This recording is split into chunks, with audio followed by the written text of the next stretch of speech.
1940년대 제2차 세계대전에서 패전한 일본에서 역사상 가장 최악의 연쇄살인이 벌어집니다.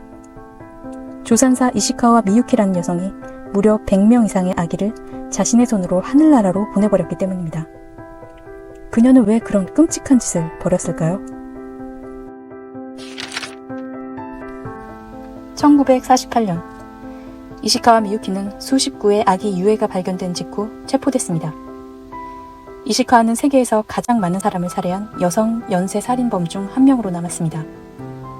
당시 그녀는 조산사로 일하고 있었는데요. 조산사는 새로운 생명을 탄생시키는 고귀한 직업입니다.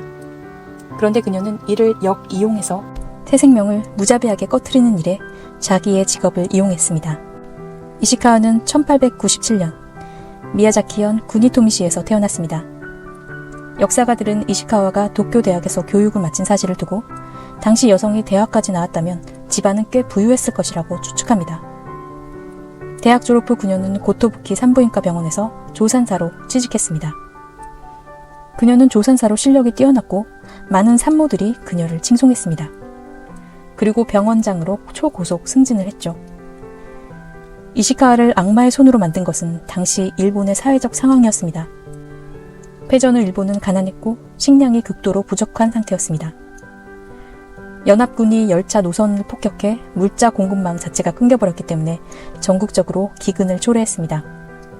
사람들은 수프 한 그릇을 얻기 위해 몇 시간 동안 줄을 서야 했습니다. 결국 새 생명을 쉽게 키울 수 없는 사회적 상황이 있었습니다. 이미 많은 여성들이 그들의 아기를 산부인과 병원에 버리거나 그냥 그대로 두어 죽게 내버려두는 상황이 왕왕 발생하게 된 것입니다.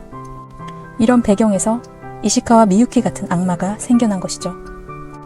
당시 그녀가 일본에서 아기를 하늘나라로 보낸 유일한 사람이 아니었습니다. 이곳 저곳에서 아기 연쇄 살인 사건이 빈번했죠. 이런 사회적 분위기에서 이시카와 미유키는 죄의식 없이 아기를 희생시키고 맙니다. 전문가들은 그녀가 적어도 103명의 아기를 희생시켰다고 추측합니다.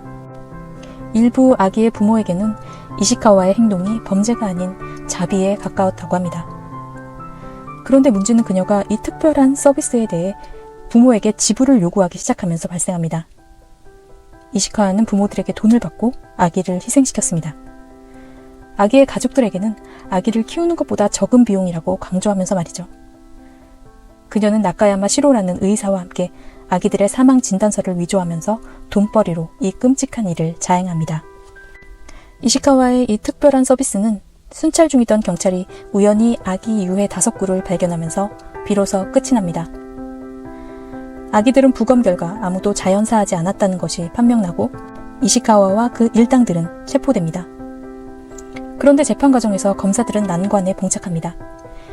이시카와는 죽은 아이들이 부모로부터 버림받은 아기들이라며 그것은 우리의 잘못이 아니라 부모들의 잘못이라고 주장하게 나섰기 때문입니다.